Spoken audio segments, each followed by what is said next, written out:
الحمد لله نحمده ونستعينه ونستغفره ونعوذ بالله من شرور أنفسنا ومن سيئات أعمالنا. من يهد الله فلا مضل له ومن يضلله فلا هادي له. وأشهد أن لا إله إلا الله وحده لا شريك له. وأشهد أن سيدنا وحبيبنا وشفيعنا ومولانا محمدا عبده ورسوله الذي أرسله بالحق بشيرا ونذيرا وداعيا إلى الله بإذنه وسراجا منيرا. فقد قال الله تعالى في كلامه المجيد وفرقانه الحميد: أعوذ بالله من الشيطان الرجيم. بسم الله الرحمن الرحيم. إن الله وملائكته يصلون على النبي يا أيها الذين آمنوا صلوا عليه وسلموا تسليما. اللهم صل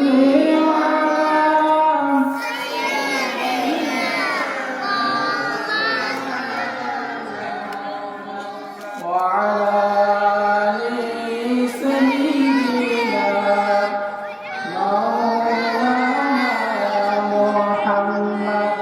اللهم صل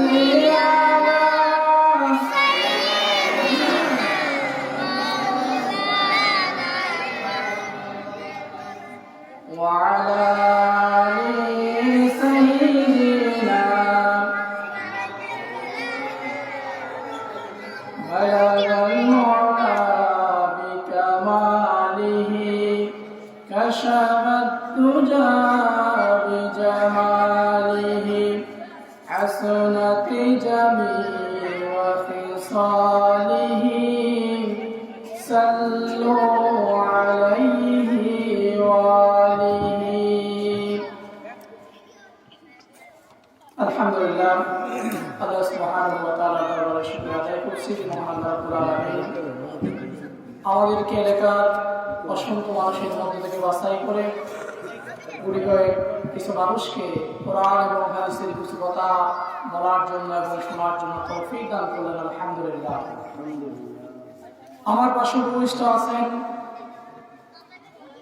পাহাড়িকা সমাজ পরিচালনা কমিটির সম্মানিত সভাপতি, সেক্রেটারি, সাবেক সভাপতি, হযরত উলামায়ে কেরাম, পর্দার আড়ালে অবস্থানরত সম্মানিত মা এবং বোনেরা, রাত অনেক হয়ে গিয়েছে। আমি খুব অল্প সময়ের মধ্যেই আমার আলোচনাটা শেষ করব ইনশাআল্লাহ। যেহেতু ওয়াজ দরকার নামাজের জন্য, রাত যদি গভীর হয়ে যায় তাহলে সারা রাত ওয়াজ শুনলাম, ফজরের নামাজটা পড়লাম না, এটা উচিত হবে না। এজন্য আমি খুব অল্প সময়ের মধ্যে আমার আলোচনাটা শেষ করব ইনশাআল্লাহ। ভূমিকা ছাড়া আমি কোরআন এবং হাদিসের সারমর্মতা আমাদের ভাষায় আমি উপস্থাপন করে আমার আলোচনাটা শেষ করব ইনশাআল্লাহ। মানুষের উপর কিছু হক আছে। এক নাম্বার হলো মানুষের উপর আল্লাহর হক। কথা বলা বন্ধ করতে হবে এবং মনোযোগ দিয়ে একটু শোনার জন্য চেষ্টা করতে হবে। আমাদের উপর 1 নম্বর হক হলো আল্লাহর প্রতি, 2 নম্বর হক হলো মানুষের প্রতি, 3 নম্বর হক অন্যান্য জীবজন্তু তাদের প্রতি, 4র্থ নম্বর হক হলো উদ্ভিদ এগুলোর প্রতি। তাহলে আমাদের উপর কয় প্রকারের হক? কথা বলতে হবে, কয় প্রকারের? 4 প্রকারের। এই 4 প্রকার হকের মধ্যে আল্লাহ তাআলার প্রতি যে আমাদের হক আছে আল্লাহর ইবাদত করা, এই ইবাদত করার পরেও যদি কোনো গুনাহ হয়ে যায়, শিরক গুনাহ যদি কোনো বান্দা না করে থাকে, তাহলে আল্লাহ তাআলা চাইলে বান্দা যদি আল্লাহ তাআলার কাছে ক্ষমা চায়, তাহলে শিরক ছাড়া আল্লাহ তাআলা সকল গুনাহগুলো আমাদেরকে ক্ষমা করে দেবেন, আলহামদুলিল্লাহ। কিন্তু শিরকের গুনাহ আল্লাহ ক্ষমা করবেন না। এরপরে আছে মানুষের হক।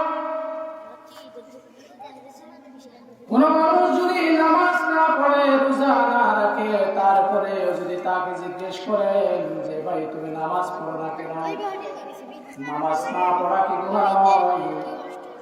ওই বেনামাজিরা বলবে হ্যাঁ নামাজ না পড়া গুনাহ, রোজা না রাখাটা গুনাহ, যাকাত ফরজ হলে যাকাত আদায় না করা গুনাহ। এইভাবে করে আল্লাহ তাআলার হক আদায় না করা যে গুনাহ, এটা আমাদের অন্তরের মধ্যে আছে। কিন্তু অন্যান্য যেই 3টা হক রয়েছে, এই 3টা হক আদায় না করা যে গুনাহ, এটা আমাদের অন্তরের মধ্যে থাকে। নাউযুবিল্লাহ। কেমন করে সংক্ষেপে বলার জন্য চেষ্টা করছি। আমরা যখন রাস্তা দিয়ে হাঁটি, রাস্তা দিয়ে হাঁটার সময় যখন কোনো গাছের ডালপালা রাস্তার উপর চলে, রাস্তার উপর যখন নেমে আসে, তখন আমরা যাওয়ার সময় একটা গাছের পাতা ছিঁড়ে ফেলে দিই। এরকম হয় না? গাছের পাতা একটা ছিঁড়ে ফেলে দিলাম। রাসূল করিম সাল্লাল্লাহু আলাইহি ওয়াসাল্লামের সাথে একদিন সাহাবায়ে কেরাম রাদিয়াল্লাহু তাআলা আনহুম হাঁটছিলেন। একজন সাহাবী একটা গাছের পাতা ছিঁড়ে ফেললেন। ছিঁড়ে ফেলার পর আল্লাহর নবী দেখলেন, আল্লাহর নবী সাল্লাল্লাহু আলাইহি ওয়াসাল্লাম তার কাছে গেলেন। তার কাছে যাওয়ার পর তার মাথার একটা চুল টান দিলেন। চুল টান দেওয়ার কারণে ওই সাহাবী করে শব্দ করলেন। আল্লাহর নবী সাহাবাকে জিজ্ঞেস করলেন, হে আমার সাহাবী তুমি করছো কেন? আল্লাহর নবীকে সাহাবী জবাব দিলেন, ইয়া রাসূলুল্লাহ, আপনি যখন আমার মাথার একটা চুল ধরে টান দিলেন, তখন আমি ব্যথা পেয়েছি। এই ব্যথার কারণে ও শব্দ উচ্চারণ করেছি, ইয়া রাসূলুল্লাহ। আল্লাহর নবী সাল্লাল্লাহু আলাইহি ওয়াসাল্লাম তাকে বললেন, হে আমার সাহাবী, তুমি যখন রাস্তা দিয়ে হাঁটছিলা, ওই যে গাছের পাতা ছিঁড়ে ফেলেছো, বিনা কারণে তুমি গাছের পাতা ছিঁড়ে ফেলেছো, এই গাছও তোমার মনে করে ব্যথা পেয়েছে। নাউযুবিল্লাহ। ওই গাছও তো তোমার মনে ব্যথা পেয়েছে। সুতরাং গাছের পাতা বিনা প্রয়োজনে ছিঁড়া যাবে না। আল্লাহর নবী সাল্লাল্লাহু আলাইহি ওয়াসাল্লাম এইভাবে করে গাছের পাতা না ছিঁড়ার জন্য বললেন। অনুরূপভাবে আমরা তো জানি, আমার পাশের বাড়ির কোনো মুরগি বারবার ঘরের মধ্যে ঢুকে বারবার ডিস্টার্ব করে, গরু ছাগল ডিস্টার্ব করে।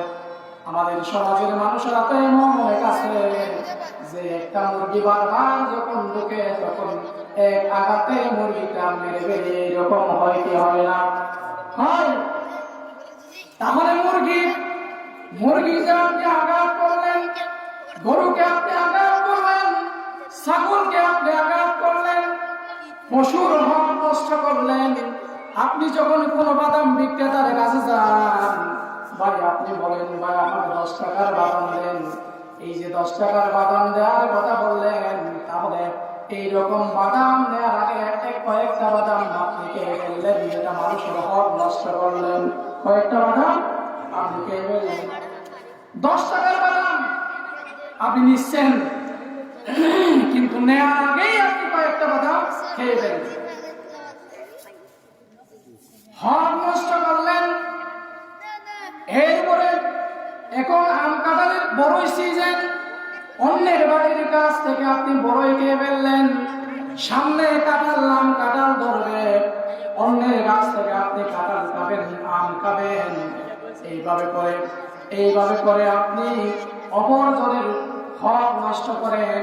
এইরকম হক যদি আমরা নষ্ট করতে পারি, কারো কাঁঠাল গাছের একটা কাঁঠাল যদি কেউ না দেখে মতো করে আমরা যদি আমাদের বাসায় নিয়ে আসতে পারি, মনে করি আমরা বাহাদুর, আমি লাভবান হলাম। আমরা যদি মনে করি কারো গরুকে আঘাত করে আমি বড় কিছু করলাম, তাহলে এটা ভুল করলাম। কিয়ামতের ময়দানটা হবে বড় কঠিন ময়দান। এই দুনিয়াতে হয়তো আপনার ক্ষমতা আছে, আপনার শক্তি আছে, টাকা পয়সা আছে, আপনি ক্ষমতাবান মানুষ, আপনি গরুকে আঘাত করলেন, আপনার বিরুদ্ধে হয়তো মামলা হবে না দুনিয়ার মধ্যে, আপনার বিচার হয়তো না হতে পারে। আপনি কারো মুরগি আঘাত করে মেরে ফেললেন, এই দুনিয়াতে হয়তো আপনার বিচার না হতে পারে। আপনি গাছের অমুকের গাছের বড়ই খেয়ে ফেললেন, আম খেয়ে ফেললেন, হয়তো আপনার বিচার এই দুনিয়ার জমিনের মধ্যে না হতে পারে। আপনি এইভাবে করে মানুষের হক আদায় নষ্ট করলেন, আপনার বিচার হয়তো দুনিয়ার মধ্যে না হতে পারে, কিন্তু এই বিচার আল্লাহ রাব্বুল আলামিন কিয়ামতের ময়দানে কড়াই গন্ডায় করে দেবেন। নাউযুবিল্লাহ। কড়াই গন্ডায় আপনার বিচার কিয়ামতের ময়দানে অবশ্যই হবে।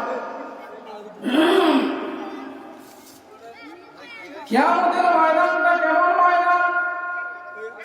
কিয়ামতের ময়দান কেমন ময়দান? আল্লাহর নবী সাল্লাল্লাহু আলাইহি ওয়াসাল্লাম পবিত্র কোরআনুল কারীমের আয়াত তেলাওয়াত করে মানুষকে শুনিয়েছেন। কিয়ামতের ময়দানে ভয়াবহতা আল্লাহ রাব্বুল আলামিন পবিত্র কোরআনুল কারীমের মধ্যে বর্ণনা করেছেন। আল্লাহ রাব্বুল আলামিন বলেন, ইয়াউমা ইয়াফিরুল মার'উ মিন আখিহি ওয়া উম্মিহি ওয়া আবিহি ওয়া সাহিবাতিহি ওয়া বানিহি। কিয়ামতের ময়দান এত ভয়াবহ ময়দান হবে, এই দুনিয়ার মধ্যে যদি কোনো সন্তান যদি কষ্টের মধ্যে পড়ে যায়, মা বাবা তার মনকে বোঝাতে পারে না। কোনো সন্তান যদি বিপদের মধ্যে পড়ে, মা এবং বাবা সর্বশক্তি নিয়োগ করে তাকে রক্ষা করার জন্য চেষ্টা করে। এইরকম আপনজন হলো মা বাবা। কিয়ামতের ময়দানটা এত ভয়াবহ ময়দান হবে, ওই কিয়ামতের ময়দানে কোনো সন্তান যদি বিপদের মধ্যে পড়ে যায়, মা বাবা যেখানে করে অন্যদিকে পালিয়ে যাবে। নাউযুবিল্লাহ। অন্যদিকে পালিয়ে যাবে। এই দুনিয়ার ময়দান, কোন স্ত্রী যদি বিপদের মধ্যে পড়ে, তার স্ত্রীকে রক্ষা করার জন্য স্বামী এগিয়ে যায়। কোন স্বামী যদি বিপদের মধ্যে পড়ে, স্বামীকে রক্ষা করার জন্য স্ত্রী এগিয়ে আসে। কিন্তু কিয়ামতের ময়দান হবে ভয়াবহ ময়দান। স্বামী যদি কোনো বিপদের মধ্যে পড়ে, স্ত্রী কাছে আসবে না, আরেকদিকে পালিয়ে যাবে। স্ত্রী যদি বিপদের মধ্যে পড়ে, স্ত্রীর কাছে স্বামী আসবে না, স্বামী অন্যদিকে পালিয়ে যাবে। দুনিয়ার মধ্যে বন্ধুকে রক্ষা করার জন্য কত চেষ্টা সাধনা করে, কিন্তু কিয়ামতের ময়দানটা হবে ভয়াবহ ময়দান। কিয়ামতের ময়দান এমন ময়দান, ওই ময়দানের মধ্যে বন্ধুকে দেখলে আরেকদিকে পালিয়ে যাবে। নাউযুবিল্লাহ।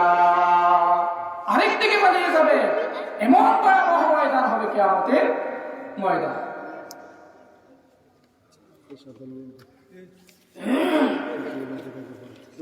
এই দুনিয়ার মধ্যে যদি আপনি কোনো অপরাধ করেন, তাহলে ওই অপরাধটা আপনি লুকায়িত রাখার জন্য কত চেষ্টা সাধনা করেন, কত ফন্দি আঁটেন ওই দোষটাকে আপনি গোপন করার জন্য। কিন্তু কিয়ামতের ময়দানটা হবে এমন ময়দান, সেখানে আপনি কোনো কিছু গোপন করতে পারবেন না। আপনি মিথ্যা সাক্ষ্য দ্বারা আপনি আনতে পারবেন না। আল্লাহ রাব্বুল আলামিন বলেন ইয়াউমা তাশহাদু আলাইহিম আলসিনাতুহুম ওয়া আইদিহিম ওয়া আরজুলুহুম বিমা কানু ইয়ামালুন। এই দুনিয়ার মধ্যে যদি আপনি কোনো মানুষকে গালি দিয়ে থাকেন, কোনো মানুষকে যদি আপনি গালি দিয়ে থাকেন, কোনো মানুষকে যদি আপনি অনর্থক গালি দেন, লাঞ্ছিত করেন, অপমানিত করেন, কাল কিয়ামতের ময়দানে আপনার জিহ্বাটা বলে দেবে হে আল্লাহ রাব্বুল আলামিন, ওই মানুষটার কোনো দোষ ছিল না, আমি জিহ্বাটাকে অনর্থক গালি দিয়েছিলাম, লাঞ্ছিত করেছিলাম, অপমানিত করেছিলাম। আপনাকে বলতে হবে না যেই জিহ্বা দিয়ে আপনি কথা বলেছেন, অপমানিত করেছেন, ওই জিহ্বা আপনার বিরুদ্ধে সাক্ষী দেবে না। আউযুবিল্লাহ। আর কি এরপরে আপনার ক্ষমতা আছে, কোন অসহায় মানুষকে আপনি লাঞ্ছিত করেছেন, মেরেছেন, কাল কিয়ামতের ময়দানে আপনার হাত আল্লাহ রাব্বুল আলামিনের কাছে সাক্ষী দিয়ে বলবে হে আল্লাহ, এই মানুষটার কোনো অপরাধ ছিল না, শুধুমাত্র এই মানুষটা ক্ষমতাধর হওয়ার কারণে তাকে এই হাত দিয়ে পিটিয়েছে, এই হাত দিয়ে পিটিয়েছে। কাল কিয়ামতের ময়দানে সাক্ষী দেবেন। এরপরে আপনি যে কাঁঠাল চুরি করতে গেছেন, আম চুরি করতে গেছেন, সুপারি চুরি করেছেন, নারকেল চুরি করেছেন, অন্য কিছু চুরি করেছেন, টাকা চুরি করেছেন, ট্যাক্সি চুরি করেছেন, যাই চুরি করেছেন না কেন, যেই পা দিয়ে আপনি হেঁটে হেঁটে গিয়েছেন, ওই পা কাল কিয়ামতের ময়দানে আল্লাহ রাব্বুল আলামিনকে সাক্ষী দেবে। আউযুবিল্লাহ। আপনার পা সাক্ষ্য দেবে, হাত সাক্ষ্য দেবে, না কান চোখ এগুলো সব কিছু কাল কিয়ামতের ময়দানে সাক্ষী দেবে। এমন ভয়াবহ ময়দান হবে কিয়ামতের ময়দান। এই কিয়ামতের ময়দানে কেমন ময়দান হবে? আমরা মনে করি, হাদিস শরীফের মধ্যে আছে, আমরা মনে করি যে গরু, ছাগল, হাঁস, মুরগি এগুলো কিয়ামতের ময়দানে উঠবে না। অবশ্যই কিয়ামতের ময়দানে গরু, ছাগল, হাঁস, মুরগি এগুলাও আল্লাহ রাব্বুল আলামিন তুলবেন। আল্লাহ রাব্বুল আলামিন পবিত্র কোরআনুল কারীমের মধ্যে ইরশাদ করেছেন ওয়াইদাল উরুশু হুশিরাত ওয়াইদাল বিহারু সুজ্জিরাত। আল্লাহ রাব্বুল আলামিন বলেন কাল কিয়ামতের ময়দানে এই পশু, গরু, ছাগল, হাঁস, মুরগি সব কিছুকে আল্লাহ রাব্বুল আলামিন কিয়ামতের ময়দানে একত্রিত করবেন। একত্রিত করবেন না। আপনার ঘরের মধ্যে মুরগি ঢুকলো, আপনি আঘাত করলেন, পা ভেঙে দিলেন, মুরগি মেরে ফেললেন, ওই কিয়ামতের ময়দানে ওই মুরগিকে তোলা হবে। আপনি গরুকে আঘাত করলেন, ছাগলকে মারলেন, আপনার যেই পরিমাণ ক্ষতি করলো তার চাইতে বেশি শাস্তি আপনি দান করলেন, ওই গরু ছাগলকে কিয়ামতের ময়দানে তোলা হবে। আপনি উট নিয়ে ব্যবসা করেন, ঘোড়া নিয়ে ব্যবসা করেন, ঘোড়া যতদিন পর্যন্ত শক্তি সামর্থ্য থাকে আপনি ততদিন পর্যন্ত ঘোড়াকে খাবার দেন, যত্ন করেন, চিকিৎসা করেন। যখন আপনার ঘোড়াটা দুর্বল হয়ে যায় তখন আর খাবার দেন না, তার চিকিৎসা করেন না, সেবা যত্ন করেন না, ওই ঘোড়াকে কাল কিয়ামতের ময়দানে উত্তোলন করা হবে। সুবহানাল্লাহ। এইভাবে করে আপনার গরুকে তোলা হবে, আপনার হাঁস, মুরগি এগুলোকে সবগুলোকে তোলা হবে। তোলার পর আল্লাহ রাব্বুল আলামিন কিয়ামতের ময়দানে ওই প্রাণীগুলোকেও তুলবেন বিচার করার জন্য। বিচার করার জন্য দুনিয়ার মধ্যে তো এমন আমরা দেখি যে গরুটা শক্তিশালী গরু, ওই গরুটা দুর্বল গরু, গরুটাকে আঘাত করে। এই দুনিয়ার মধ্যে গরুর বিচার হবে না। কাল কিয়ামতের ময়দানে গরুর বিচার করার জন্য আল্লাহ রাব্বুল আলামিন গরুগুলোকে তুলবেন। এই দুনিয়ার মধ্যে যে গরুটা সব দুর্বল ছিল, কাল কিয়ামতের ময়দানে আল্লাহ রাব্বুল আলামিন ওই গরুটাকে, ওই ছাগলটাকে, ওই মুরগিটাকে, ওই ঘোড়াটাকে সবল করে দেবেন। এই দুনিয়ার মধ্যে যে ঘোড়াটা, হাঁস, মুরগি যেগুলো দুর্বল ছিল, সবল ছিল, ওগুলোকে দুর্বল করে দেবেন, ওগুলোকে দুর্বল করে দেবেন। এরপর আল্লাহ রাব্বুল আলামিন বলবেন ওই গরু, ছাগল, হাঁস, মুরগি যারা এই দুনিয়ার মধ্যে অবরস্ত হয়েছিল, লাঞ্ছিত হয়েছিল, অত্যাচারিত হয়েছিল, তাদেরকে বলবেন আজকে তোমাকে শক্তি দিলাম, তুমি তোমার সেই দুনিয়ার মধ্যে যে তুমি নির্যাতিত ছিল, আজকে তুমি প্রতিশোধ নিয়ে নাও। সুবহানাল্লাহ। কিয়ামতের ময়দানে এই গরুগুলো, হাঁস, মুরগি এগুলো পরস্পর থেকে কি নেবে? প্রতিশোধ নেবে। আল্লাহ রাব্বুল আলামিন সেই ব্যবস্থা করবেন। এরপর আপনি যে মুরগিরা পা ভেঙে দিয়েছেন, ওই মুরগিকে প্রতিশোধ দেওয়ার জন্য বলবে, হে মুরগি তুমি প্রতিশোধ নিয়ে নাও। আপনি যে দুনিয়ার মধ্যে ক্ষমতাধর ছিলেন, আপনি মুরগির পা ভেঙে দিয়েছেন, ওই মুরগি আপনার কাছ থেকে প্রতিশোধ গ্রহণ করবে কিয়ামতের ময়দানে। আপনি যে গরুকে অনর্থক ভাবে পিটিয়েছেন, কাল কিয়ামতের ময়দানে আল্লাহ রাব্বুল আলামিন বড় বড় শিং দেবেন, শিং দিয়ে আঘাত করতে থাকবে। যতগুলো গরুকে আপনি মেরেছেন, যতগুলো মুখকে আপনি মেরেছেন, যতগুলো গোড়াকে আপনি অনর্থক মেরেছেন, ওই সবগুলোকে আল্লাহ রাব্বুল আলামিন শিং দেবেন। তারা শিং দিয়ে আপনাকে একের পর এক আঘাত করতে থাকবেন। আঘাত করতে করতে একটা, দুইটা, তিনটা করে এইরকম আপনার হায়াতের মধ্যে যতগুলো পশুকে আপনি কষ্ট দিয়েছেন, সবগুলো পশুগুলো আপনার কাছ থেকে প্রতিশোধ গ্রহণ করবে। এইরকম করে আপনার এই বিচার হয়ে যাওয়া পর্যন্ত, ফায়সালা হয়ে যাওয়া পর্যন্ত ওই পশু পাখিগুলো আপনার কাছ থেকে প্রতিশোধ গ্রহণ করবে না। নাউযুবিল্লাহ। এইভাবে করে কিয়ামতের ময়দানটা কায়েম আল্লাহ রাব্বুল আলামিন করবেন। সেই কিয়ামতের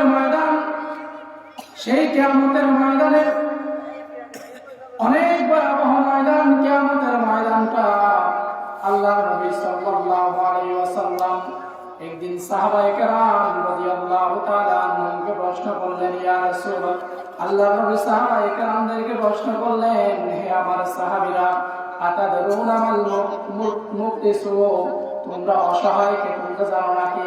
দরিদ্রকে। আল্লাহ নবী প্রশ্ন করলেন যে, হে সাহাবীরা, তোমরা বলো তো গরিবকে, গরিব মানুষকে আমাকে একটু বলো। সাহাবায়ে কেরাম বললেন, ইয়া রাসূলুল্লাহ, যার টাকা পয়সা নেই সে তো গরিব। আমরাও তো বলি যার টাকা পয়সা নেই সেই গরিব। আল্লাহ নবী সাল্লাল্লাহু আলাইহি ওয়াসাল্লাম বলেন, না হে আমার সাহাবীরা, না না না, এই দুনিয়ার মধ্যে যার টাকা পয়সা নেই সেই গরিব নয়। আমি দুনিয়ার কথা প্রশ্ন করি নাই, আমি আখিরাতের কথা তোমাদের কাছ থেকে জানতে চেয়েছি। কিয়ামতের ময়দানে গরিব মানুষ কে হবে তোমরা জানো নাকি? আল্লাহর নবীর সাহাবায়ে কেরাম বললেন, ইয়া রাসূলুল্লাহ, আমরা তো জানি না কিয়ামতের ময়দানে কোন মানুষ গরিব হবে। আল্লাহর নবী বলেন, ক্বালু আল মুফলিসু ফীনা মান লা দিরহামুন লাহু ওয়া লা মাতাউন। আল্লাহর নবীকে যখন এই প্রশ্ন করলেন, আল্লাহর নবী বলেন, ফাকালা ইন্নাল মুফলিসা মিন উম্মতি, আমার উম্মতের মধ্যে, মুসলমানদের মধ্যে, আমার উম্মতের মধ্যে ওই মানুষটা হলো সবচাইতে গরিব। যারা মুসলমান পরিচয় দেয়, আমার উম্মত দাবি করে, আমার উম্মতের মধ্যে মুসলমানের মধ্যে ওই মানুষটা হলো সবচেয়ে গরিব। ইয়াতি ইয়াউমাল কিয়ামাতি বিসালাত, কিয়ামতের ময়দানে যখন উঠবে তখন দেখবে নামাজের সওয়াবের পাহাড়, আরেক দিকে দেখবে রোজা রাখার সওয়াবের পাহাড়, আরেক দিকে দেখবে যাকাত দেওয়ার সওয়াবের পাহাড়, আরেক দিকে দেখবে মানুষকে দান করেছে, দান খয়রাত করেছে, এগুলো সওয়াবের পাহাড়। আরেক দিকে দেখবে মানুষের জনসেবা করেছে, এগুলো সওয়াবের পাহাড়। এইভাবে করে সওয়াবের পাহাড় দেখবে, সওয়াবের পাহাড় নিয়ে কিয়ামতের ময়দানে উঠবে। এরপরে আল্লাহর নবী সাল্লাল্লাহু আলাইহি ওয়াসাল্লাম বলেন, এই সওয়াবের পাহাড় নিয়ে দুনিয়া কিয়ামতের ময়দানে যখন উঠবে তখন তারা দেখতে পাবে ওয়ায়াতি ক্বাদ শাতামা হাযা, একজন মানুষ আসবে, আল্লাহ রাব্বুল আলামিন যখন বিচার কায়েম করবেন, বিচার করা যখন শুরু করবেন, একজন মানুষ এসে বলবে, আয় আল্লাহ, এই মানুষটা ক্ষমতাধর ছিল, এই মানুষকে দুনিয়ার কোনো মানুষ গালি দিতে পারে নাই, দুনিয়ার কোনো মানুষ এই মানুষকে গালি দিতে পারে নাই, এই মানুষটা শুধু মানুষকে গালি দিয়েছে, অমুককে গালি দিয়েছে, তমুককে গালি দিয়েছে, আমাকে আল্লাহ রাব্বুল আলামিন গালি দিয়েছে। আল্লাহ, এই দুনিয়ার মধ্যে তার বিরুদ্ধে কথা বলার শক্তি আমার ছিল না, প্রতিদিন গালি দিয়েছে, অনর্থকভাবে গালি দিয়েছে, আমাকে অপমানিত করেছে, আমাকে লাঞ্ছিত করেছে, আমার সম্মান নষ্ট করেছে। আল্লাহ রাব্বুল আলামিন দুনিয়ার মধ্যে গরিব থাকার কারণে আমার বিচার কেউ করে নাই। আজকে আমি তোমার দরবারে আমার সেই গালি দেওয়ার বিচার চাই। এইরকম আল্লাহ রাব্বুল আলামিনের কাছে মামলা দায়ের যখন করবেন, আল্লাহ রাব্বুল আলামিন বিচার করা শুরু করবেন। আল্লাহ রাব্বুল আলামিন তার কাছ থেকে প্রশ্ন করবেন, হে আমার বান্দা, তুমি কি এই মানুষটাকে গালি দিয়েছিলে নাকি অনর্থক গালি দিয়েছিলে নাকি? ওই বান্দা কিয়ামতের ময়দানে কোনোদিন কোনো কিছু গোপন রাখতে পারবে না। আল্লাহর বান্দা বলবেন, হে আল্লাহ, আমি অবশ্যই গালি দিয়েছিলাম। আল্লাহ রাব্বুল আলামিন বলবেন, তুমি যে দুনিয়ার মধ্যে গালি দিয়েছিলা, তুমি অপরাধ করেছিলা, তুমি গুনাহ করেছিলা, এই মানুষটার সম্মান নষ্ট করেছিলা, আজকে এখানে তো টাকা পয়সা দিয়ে এই কাফারা আদায় করা যাবে না, বরং তোমার নামাজের যে সওয়াবের পাহাড়, ওই নামাজের সওয়াবের পাহাড় দুনিয়াতে তাকে যে গালি দিয়ে অপমান করেছিলা, এর বিনিময়ে আমি আল্লাহ রাব্বুল আলামিন তোমার নামাজের সওয়াবগুলো তাকে দিয়ে দিলাম। সুবহানাল্লাহ। নামাজের সওয়াব শেষ। এরপরে আরেকজন আসবে, ওয়াকাযাবা। এমন কিছু মানুষ আছে দোকানের মধ্যে বসে বসে, রাস্তার মধ্যে বসে বসে, অমুকের মেয়ে এমন খারাপ, অমুক ছেলে এমন খারাপ, অমুকের ভাই এমন করেছে তেমন করেছে, এইরকম অপবাদ দিয়ে দিয়ে সম্মানহানি করে, আরেকজনের গীবত করে, আরেকজনের গীবত করে, নিজের মধ্যে কতগুলো দোষ সেগুলো দেখে না, শুধু আরেকজনের দোষ খেয়াল করে। অমুক বেনামাজি, কিন্তু সে নিজের বেনামাজি এটা তারা দেখে না। অমুক চোর চুরি করেছে, সে কিন্তু সে যে বড় চোর এটা খেয়াল করে না। এইরকম যারা আরেকজনের গীবত করে, কালকে আমাদের ময়দানে ওই গীবতকারী যার গীবত দুনিয়ার মধ্যে করেছে তারা উপস্থিত হয়ে যাবে। হে আল্লাহ, এই মানুষটা আমার গীবত করেছে, আমার সম্মানহানি করেছে, আল্লাহ আমি তোমাকে বিচার দিলাম, তুমি আমার বিচারটা করে দাও। এইরকম করার কারণে আল্লাহ রাব্বুল আলামিন তার কাছ থেকে প্রশ্ন করবেন, তুমি দুনিয়ার মধ্যে গীবত করেছিলে কিনা? আরেকজনের সমালোচনা, এই মানুষের সমালোচনা তুমি করেছিলে কিনা? সেই ব্যক্তি বলবে, আল্লাহ আমি গীবত করেছিলাম, তার সমালোচনা করেছিলাম। আল্লাহ রাব্বুল আলামিন তাকে যাকাতের সওয়াবের পাহাড়টা তাকে দান করে দেবেন। সুবহানাল্লাহ। এখন নামাজের সওয়াব শেষ, যাকাতের সওয়াব শেষ। আরেকজন আল্লাহ বলেন, এরপরে তৃতীয় নম্বর ব্যক্তি আসবে, এই দুনিয়ার মধ্যে যার ক্ষমতা নেই, যার টাকা পয়সা নেই, তার জায়গা জমিন, তার সম্পদ আরেকজন দখল করেন, ঠিক কিনা বলেন? এইরকম গরিব মানুষের সম্পদ দখল করেন, এই বিচার দুনিয়ার মধ্যে হয় না। কাল কিয়ামতের ময়দানে আল্লাহ রাব্বুল আলামিন যখন মামলা দায়ের করবেন, হে আল্লাহ, এই মানুষটা আমার সীমানা ঠেলে আমার জায়গা দখল করে নিয়েছিল, দুনিয়ার মধ্যে বিচার আমি পাই নাই, আমি আল্লাহ তোমাকে আজকে বিচার দিলাম, তুমি আমার এই বিচার তুমি করে দাও। এইরকম বলতে দেরি হবে, আল্লাহ রাব্বুল আলামিন বিচার করবেন, তাকে সাক্ষ্য প্রমাণ নেওয়ার পর আল্লাহ রাব্বুল আলামিন বলবেন, তোমার যাকাতের পাহাড় তাকে দিয়ে দিলাম, যাকাতের পাহাড় তাকে দিয়ে দেয়া, যে হজের সওয়াবের পাহাড়টা তাকে দিয়ে দেওয়া হবে। এরপর আল্লাহর নবী সাল্লাল্লাহু আলাইহি ওয়াসাল্লাম এইরকম বল আরেকজন মানুষ আসবেন, ওয়াদারাবা হাযা, হে আল্লাহ রাব্বুল আলামিন, এই দুনিয়ার মধ্যে আমাকে এই মানুষটা অনর্থক মেরেছিল, হত্যা করেছিল, আমাকে মেরেছিল, আমাকে গালি দিয়েছিল। এখানে তো সব সময় মারামারি হয় কি হয় না? হয় কি হয় না? মারামারি হয়, অনর্থক ভাবে হয়, মারামারি হয়। মারামারি লাগলে একজন আরেকজনকে মারে, এই দুনিয়ার মধ্যে বিচার না হতে পারে, কাল কিয়ামতের ময়দানে সেই বিচার আল্লাহ রাব্বুল আলামিন করবেন। আল্লাহ রাব্বুল আলামিন, এই ব্যক্তি আমাকে মেরেছিল, কাল কিয়ামতের ময়দানে আল্লাহ রাব্বুল আলামিন জিজ্ঞেস করবেন, সাক্ষ্য প্রমাণ যখন হয়ে যাবে, তখন আল্লাহ রাব্বুল আলামিন বলবেন, তুমি যে দুনিয়ার মধ্যে এই মানুষটাকে অনর্থকভাবে মেরেছিলা, তুমি যে জনসভা করেছিলা, সমাজের মানুষের খেদমত করেছিলা, এই সওয়াবের পাহাড়টা তাকে দিয়ে দেওয়া হলো। এইরকম সওয়াবের পাহাড় তাকে দিয়ে দেওয়া হবে।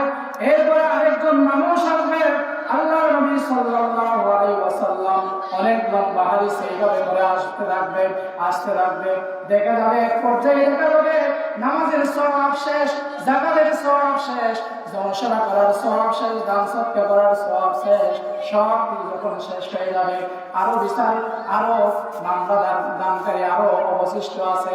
এই অবস্থায় আল্লাহ রাব্বুল আলামিন বলবেন, হে বান্দা, এখন তো তোমার সওয়াব দেওয়ার মতো তোমার সওয়াব নেই, এখন একটাই কাজ, অমুকের গুনার পাহাড়গুলো তুমি নিয়ে নাও। এইরকম বলবে, হে আল্লাহ, আমার গরু একটা মুরগি একটা ধরে খেয়ে নিয়েছিল, এইরকম বিচার যখন দেবেন, তো কিয়ামতের ময়দানে তো মুরগি দিতে পারবে না, তোমার গুনাহ তাকে দিয়ে দাও, তোমার গুনাহ তাকে দিয়ে দাও। একজন বলবে, হে আল্লাহ রাব্বুল আলামিন, আমার গাছের নারকেল চুরি করেছিল, এখন তো এই কিয়ামতের ময়দানে তো নারকেল পাওয়া যাবে না, এই নারকেলের পরিবর্তে আপনাকে আপনার তো সওয়াব নেই, তার গুনার একটা অংশ আপনাকে দেয়া হবে। আরেকজন বলবে, হে আল্লাহ, আমি পেয়ারা বাগান করেছিলাম, পেয়ারা খেয়ে ফেলেছে, ওই পেয়ারা খাওয়ার কারণে আল্লাহ রাব্বুল আলামিন না তার গুনার একটা অংশ আপনার আমলনামায় দান করবেন। এইরকম করতে করতে যে উঠার সময় সওয়াবের পাহাড় নিয়ে উঠেছিল, সর্বশেষ দেখা যাবে এইগুলো সওয়াবের পাহাড় তো শেষ, এখন গুনার পাহাড় আর গুনার পাহাড়। নাউযুবিল্লাহ। সুতরাং আপনি আল্লাহর ইবাদত করার ক্ষেত্রে যদি আপনার গাফিলতি থাকে, আল্লাহর কাছে যদি ক্ষমা চান, আল্লাহ রাব্বুল আলামিন আপনার ক্ষমা করতে পারে। আল্লাহ রাব্বুল আলামিনের দয়া হলে আল্লাহ রাব্বুল আলামিন আপনার আমার গুনাহগুলো ক্ষমা করতে পারেন। কিন্তু আপনি যদি দুনিয়ার মানুষের হক নষ্ট করেছেন, ওই মানুষ যতক্ষণ পর্যন্ত আপনাকে ক্ষমা করবে না, ততক্ষণ পর্যন্ত আল্লাহও ক্ষমা করবে না। এই যে আপনি বাদাম খেয়েছেন, এই বাদামগুলো কিয়ামতের ময়দানে দুনিয়ার মতো হয়তো দিতে হবে না, কিন্তু কিয়ামতের ময়দানে এই বাদাম আপনাকে পরিশোধ করতে হবে। আপনি সরাপুর খেয়েছেন, এই সরাপুর কিয়ামতের ময়দানে আপনাকে পরিশোধ করতে হবে। আপনি যে আরেকজনের জমি দখল করেছেন, এই জমি কিয়ামতের ময়দানে আপনাকে দিতে হবে। আপনি যে অমুকের গাছের বড়ই খেয়েছেন, এই বড়ই কিয়ামতের ময়দানে দিতে হবে। আপনি যে হাঁসের কতরে খেয়ে ফেলেছেন, এই হাঁস কিয়ামতের ময়দানে আপনাকে দিতে হবে। আপনি যে গরুর উপর গরুকে আঘাত করেছেন, এই গরু আপনার কাছ থেকে প্রতিশোধ গ্রহণ করবে। আপনি যে উঠতে ঘোড়াকে আঘাত করেছেন, এই আঘাতের প্রতিশোধ আপনার কাছ থেকে নেওয়া হবে। এইরকম ভয়াবহ ময়দান, এটা হলো কিয়ামতের ময়দান। সুতরাং ভাইরা, আসুন আরেকজনের হক গাছের পাতা ছিঁড়া, অনর্থকভাবে গাছের পাতা ছিঁড়াকে বই করুন, অনর্থকভাবে গাছ কাটাকে বই করুন, অনর্থকভাবে আরেকজনকে আঘাত করাকে বই করুন। চুরি করা, আরেকজনের হক নষ্ট করা, গীবত করা, এগুলোকে বই করতে হবে। কারণ আপনি যার গীবত করলেন, সেই ব্যক্তি যতক্ষণ পর্যন্ত আপনাকে ক্ষমা করবে না, ততক্ষণ পর্যন্ত আল্লাহ ক্ষমা করবে না। এই গীবতের কারণে কাল কিয়ামতের ময়দানে তার গুনাহ আপনাকে দিতে হবে, আপনার সওয়াব তাকে দিতে হবে। এজন্য অনর্থকভাবে কারোর উপর জুলুম করা যাবে না। এই বিষয়টা আমাদের মাথায় সব সময় রাখতে হবে। প্রিয় ভাইরা, এখন তো অনেক সময় হয়, অমুকের গরু একটা হারিয়ে গেছে, চুরি নিয়ে গেছে, অমুকের মুরগি একটা খেয়ে ফেলছে, হাঁস একটা ধরে খেয়ে ফেলছে, জায়গা দখল করে ফেলছে। এই যে পেয়ারা বাগান, আমি দেখি এই পেয়ারা বাগান একজন মালিক আছে কি? এই পেয়ারা বাগানের একজন মালিক নাই? আছে, কিন্তু এই পেয়ারা বাগানের পেয়ারা খাই না এরকম মানুষ কয়জন আছে এখানে? কয়জন আছে? ওই পেয়ারা বাগানের মালিক যদি আপনাকে ক্ষমা না করে, আপনি যদি তার কাছ থেকে ক্ষমা না চান, কিয়ামতের ময়দানে জান্নাতে যাওয়া সম্ভব হবে না, জান্নাতে যাওয়া সম্ভব হবে না। সুতরাং মানুষের হককে ভয় করতে হবে। সময়ের স্বল্পতার কারণে আমি আলোচনাটাকে সাজিয়ে গুছিয়ে বলতে পারিনি। আমি জাস্ট সাধারণতা আমি আপনাদের সামনে উপস্থাপন করলাম। এইভাবে করে আত্মীয়দের প্রতি হক আছে। আত্মীয়, আমাদের কিছু আত্মীয় আছে, এই আত্মীয়দের হক আছে। আত্মীয়দের হক কি? বাবা মারা গেছে, আপনি ভাই, আপনার বোনের সম্পদ দেয় না, এরকম ভাই আছে কি নাই? আছে। এই যে আপনি আপনার বোনের সম্পদ দেন নাই, এটা আপনার বোনের হক। আপনি যত ইবাদত গুজার করুন না কেন, করেন না কেন, আপনার কোন ইবাদত আল্লাহর দরবারে কবুল হবে না, কোন ইবাদত আল্লাহর দরবারে কবুল হবে না। এগুলো আদায় করতে হবে। প্রতিবেশীদের হক আছে। আপনার প্রতিবেশী, আপনার আশেপাশে যারা আছে, এদের একটা হক আছে। এদের সাথে সুন্দর ব্যবহার করা, সুন্দর আচরণ করা, সুন্দর ভাষায় কথা বলা, শুধু ঝগড়া করা নয়। এখন তো মাশাআল্লাহ, আমি এখানে আসার পর দেখতেছি, এখানে আমার মনে হয় আমি যে 2021 সাল থেকে আসলাম, আলহামদুলিল্লাহ, আমার মনে হয় একটা দিনও বাদ যায় নাই যে এই এলাকার মধ্যে ঝগড়া হয়। নাউজুবিল্লাহ। প্রতিবেশীর সাথে ঝগড়া করা যাবে না। এরপর বন্ধুদের হক আছে। অনেক সময় বন্ধুদের সম্পর্কটা ভালো থাকে। আমার সাথে সেলিম ভাইয়ের সাথে সম্পর্ক ভালো। আমার কিছু গোপন কথা সেলিম ভাইকে বললাম, সেলিম ভাইয়ের কিছু গোপন কথা আমাকে বললো, শেয়ার করলো, কিন্তু 2-4 দিন পর, 1 মাস 1 বছর পর যখন সম্পর্ক একটু টানা পড়লো, সম্পর্ক যখন একটু ছিন্ন হলো, তখন সেলিম ভাইয়ের গোপন কথাগুলো আমি সব জনসমক্ষে বলে দিলাম। ঠিক কিনা বলে? এরকম হয় কি হয় না? হয়।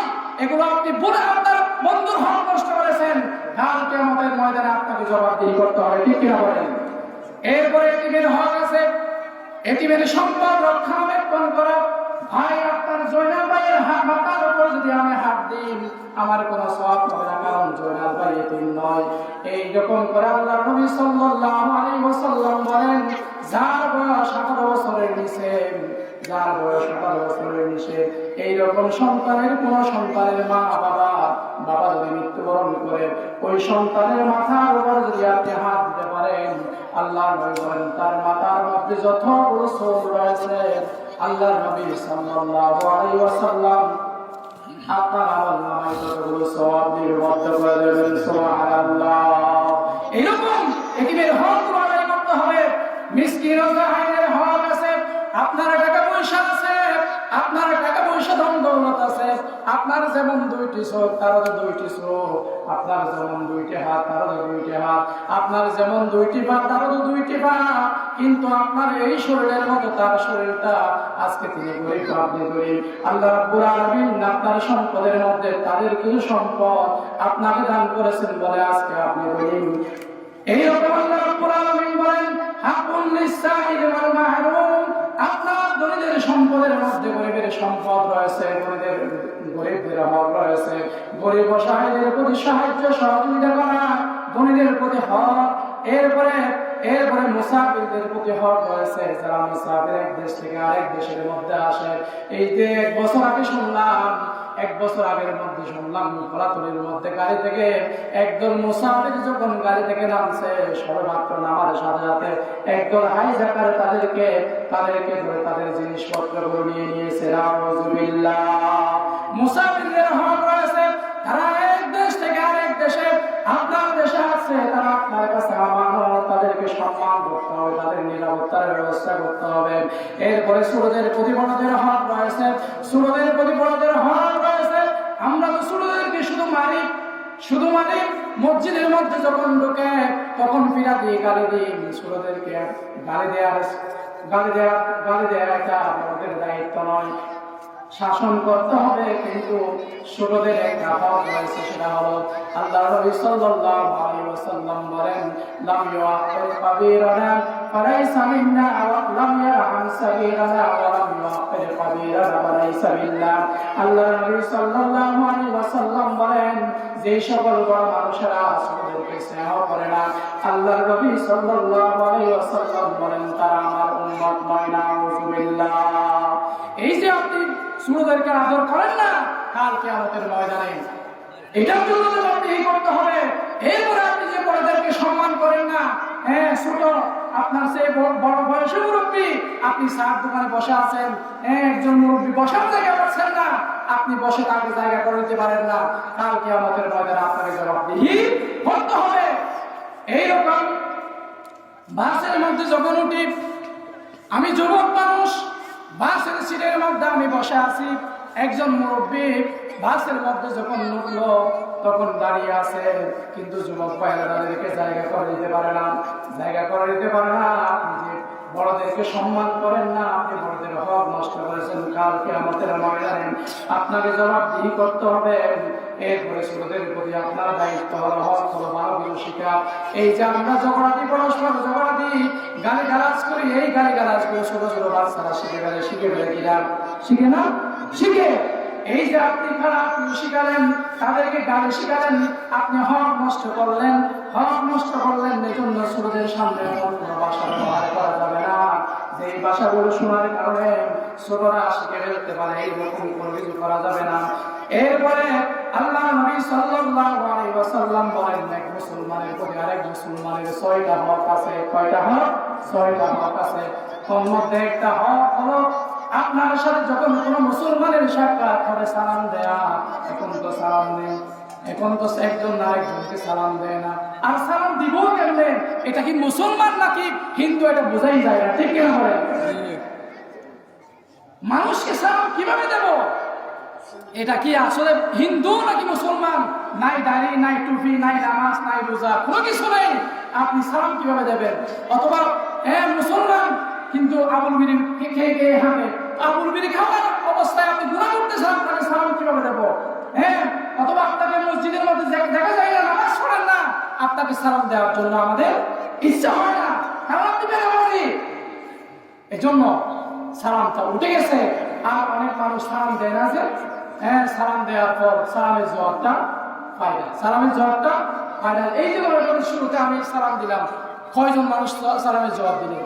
এই সালামের জবাব না দেওয়ার কারণে অনেক যুবক ভাইয়েরা, ছোট ছোট ভাইয়েরা সালাম দেয় না। এই জন্য এই সালাম দেয় 1 নাম্বার হক। 2 নাম্বার হক হলো কোনো মানুষ অসুস্থ হলে তার চিকিৎসার ব্যবস্থা করা, তাকে দেখতে যাওয়া। এখন তো মাশাআল্লাহ সেদিন ভাই হলো সভাপতি, উনি যখন অসুস্থ হয় আমরা যাবো যে আঙ্গুর নিয়ে, আপেল নিয়ে, মুসাম্বি নিয়ে, কয়েক কেজি নিয়ে তাকে দেখতে যাবো, কারণ সমাজের সভাপতি। অভাবী যে বছরের মধ্যে একবার আঙ্গুর খেতে পারে নাই, সেই রকম কোনো মানুষ যদি অসুস্থ হয় তাকে তার খবর কেউ দেয় না। আল্লাহ নবী বলছেন, কোন মুসলমান যদি অসুস্থ হয় তাকে দেখতে যাওয়া, তার সেবা করা, এটা আরেকজন মুসলমানের হক। ঠিক কিনা বলেন?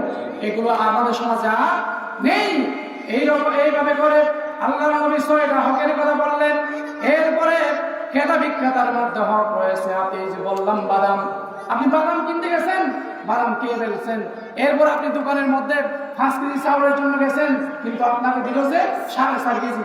এই যে আধা কেজি কম দিতে পারলো, সদর মনে করলো যে আমার তো অনেক লাভ, অনেক লাভ। কাল কিয়ামতের ময়দানে এই আধা কেজি দিতে হবে, এই আধা কেজি দিতে হবে। আপনি গোস্ত কেনার জন্য গেছেন, 1 কেজি গোস্ত 800 টাকা, আপনাকে যদি আধা কেজি কম দিতে পারে 5 কেজির মধ্যে, তাহলে 400 টাকা না, 400 টাকা না, এখানে কম দিতে পারবেন। কিয়ামতের ময়দানে এগুলো আবার দিতে হবে। এরপরে যারা ব্যবসা বাণিজ্য করেন, আমরা বাকি নিই, আজকে 5 কেজি চাউল দেন, আমি কালকে টাকা দিয়ে ফেলবো। এই কালকে এটা আর আসে না, এটা আর আসে না, তার দোকানের সামনে দিয়েও যায় না। এই যে আপনি তার কাছ থেকে, তার দোকান থেকে বাকি করলেন, টাকাগুলো ঠিক না দিলেন, না দিয়ে আপনি মৃত্যুবরণ করলেন, এই টাকাগুলো কিয়ামতের ময়দানে আপনাকে পরিশোধ করতে হবে। এরপরে অনেক আছে মাদ্রাসার মধ্যে পড়ে, স্কুলের মধ্যে পড়ে, সারা বছর পরে বার্ষিক পরীক্ষার আগে আগে আবার কোথায় চলে যায়? কেন? ওই ফিসগুলো না দেওয়ার জন্য। এই ফিস দুনিয়ার মধ্যে না দিয়ে পারবেন, কালকে আমাদের ময়দানে আপনাকে দিতে হবে। হুজুর থেকে, স্যার থেকে, প্রাইভেট পড়ে 2 মাস পরে, 3 মাস পরে 1 মাসের টাকা দেয় না, আর 2 মাসের টাকা দেয়। মনে করেছে 1 মাসের টাকা না দিয়ে আমি লাভবান হয়ে গেলাম, কিয়ামতের ময়দানে এগুলো দিতে হবে, এগুলো দিতে হবে। এরপরে আমরা যারা শিক্ষক আছি, ছাত্ররা দোষ করে অল্প, আমরা ফিটা দিই বেশি। এই যে কোনো শিক্ষক যদি দোষের চাইতে বেশি কাউকে আঘাত করে, কাল কিয়ামতের ময়দানে এগুলোর বিচার অবশ্যই হবে। এইভাবে করে আমাদের মানুষের হকের প্রতি আমাদেরকে আরো যত্নশীল হতে হবে, এবং সর্বোপরি কথা কাজের মাধ্যমে কাউকে কষ্ট দেওয়া যাবে না। এই জন্য আমাদের উচিত কথা কাজের মাধ্যমে কারো হক যদি আমরা নষ্ট করি, মৃত্যু আসার আগে আসুন আমরা তাদের কাছ থেকে ক্ষমা চাই।